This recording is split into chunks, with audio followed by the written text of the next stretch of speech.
Bismillahirrahmanirrahim. Assalamualaikum warahmatullahi wabarakatuh. Ini ada yang bertanya mengenai radang paru pada anak kecil. Jadi radang paru pada anak kecil ini ada dua kemungkinan ya. Diobati bisa sembuh, terus tidak diobati nanti kalau sudah balik biasanya sembuh ya tanpa diobati.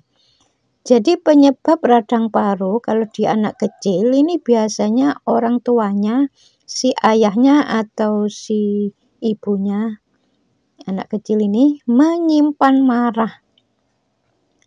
Jadi radang paru itu marahnya ya bisa keluar, ya bisa karena disimpan itu ya bisa radang paru nanti. Pokoknya marahnya itu bukan tingkat tinggi ya. Jadi marahnya itu ya yang biasa keluarnya tuh kayak ngomel-ngomel gitu ya. Ngomel itu kan termasuk marah ya, tapi marahnya kan bukan tingkat tinggi. Beda dengan orang yang marah terus tangannya sambil ngereket-ngereket, pokoknya aku harus bunuh dia, kalau enggak aku enggak puas. Nah, itu kan sudah termasuk kemarahan yang sudah tingkat tinggi ya. Pokoknya dalam pikirannya itu pokoknya pingin banting perabotan. Nah, itu kan sudah levelnya kan sudah tinggi ya. Jadi yang awalnya kanker paru karena marahnya itu sudah ditingkatkan ke level yang tinggi dan hampir tiap hari dengan pasangan itu nanti bisa menjurus ke TBC. Jadi yang dulunya itu radang paru ke TBC. Tapi kalau marahnya itu dengan orang tua atau mertua yang dulunya itu hanya radang paru bisa menjurus ke kanker paru. Jadi level dulu kemudian marahnya itu dengan siapa, nah itu menentukan. Dulu bunda itu waktu masih remaja ya meneliti ada seorang bapak karyawan pabrik benang, rumahnya di Kabupaten Pasuruan, maaf ya nggak saya sebutkan namanya. Jadi rumahnya di Kabupaten Pasuruan. Terus istrinya juga begitu, istrinya ya di rumah ya jualan nasi rawon, rujak, terus sembako kecil-kecilan ya, bukan di pasar ya tapi di rumah. Kalau suaminya kerjanya di pabrik benang terus kena TBC ya alasannya karena nggak pakai masker, kena debunya benang itu ya.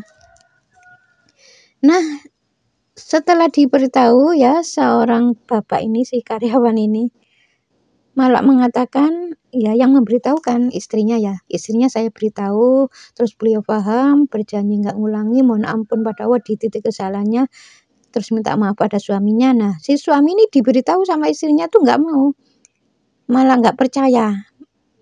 Jadi malah menghina ya istilahnya, ngenyek. Jadi akhirnya ya meninggal di usia ya agak muda ya, karena anak-anaknya waktu itu ya masih kecil-kecil ya. Ya ada yang sanawiyah itu sederajat dengan SMP ya. Terus ada yang baru mau masuk TK ya. Ini masih kecil-kecil ya, masih muda itu meninggal. Terus ada lagi yang kerja di pasar ya, beliau jualan sembako. Suami dan istri ini jualan sembako. Tapi istrinya sampai sekarang masih diberikan panjang umur sama Allah Ta'ala. Jadi kalau si suami ini diberitahu itu langsung ngomong gini, kata siapa? Tapi pakai bahasa Jawa ya, ini saya bahasa Indonesia kan. Kata siapa? Penyakit itu dari akhlak yang buruk. Ya nggak percaya. Apalagi dengan orang tua ya. Jadi hati-hati kalau dengan orang tua dan mertua ini harus hati-hati. Biasanya nggak panjang umurnya. Jadi kalau itu masih dengan pasangan ya biasanya meskipun kanker payudara, misalnya kanker payudara itu masih bisa sembuh. Nah setelah diberitahu beliau paham, nah alhamdulillah ya diberikan kesembuhan, tapi suaminya enggak. Terus yang karyawan pabrik benang itu juga begitu, yang si istrinya itu diberitahu paham, mohon ampun pada Allah di titik kesalahannya, berjanji nggak ngulangi, minta maaf pada suaminya. Tapi si suami nggak mau menerima, malah ngenyek lah istilahnya. Ya akhirnya meninggal. Ya usianya masih muda, anaknya masih kecil-kecil. Terus yang di pasar tadi yang jualan sembako.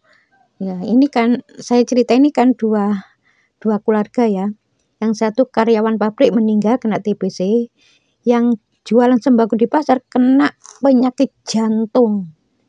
Jadi penyakit jantung itu kalau ada hubungannya dengan orang tua, ini tuh nanti bisa menyebabkan penyakit jantung kalau marahnya disimpan. Kalau dikeluarkan, jantung koroner. Jadi kalau hanya disimpan ya biasanya jantung.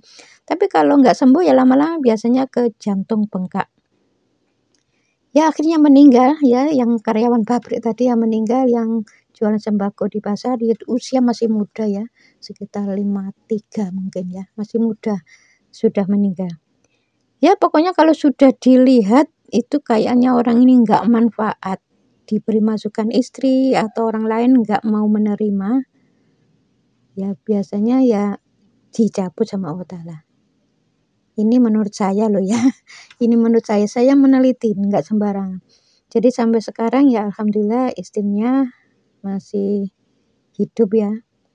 Jadi kalau ada penyakit apapun sering tanya, itu ipar saya cuci darah 1 bulan itu sampai 4 kali, jadi seminggu sekali. Habis sekian. Jadi setiap cuci darah itu mengeluarkan uang 3 juta. Ya sekitar 12 jutaan ya per bulan. Sekarang alhamdulillah nggak cuci darah lagi setelah diberitahu. Oh gitu ya. Ya alhamdulillah sembuh. Jadi di video ini saya nih nggak ngarang-ngarang cerita, nanti saya bisa dituntut di akhirat. Saya nggak ngarang-ngarang cerita, memang meneliti. Saya teliti mengapa orang itu sampai nggak punya anak, itu mengapa, itu saya teliti. Jadi saya jangan sampai seperti orang itu. Oh ternyata kalau nggak menghormati suami, nggak menghormati ayah ibunya, nanti sel telur dan rahimnya itu bermasalah. Nah itu saya catat. Makanya setelah saya menikah, jadi menghormati suami, menghormati orang tua ini bukan setelah menikah ya. Setelah menikah menghormati orang tua, dulu yang nggak pernah ya, bukan begitu.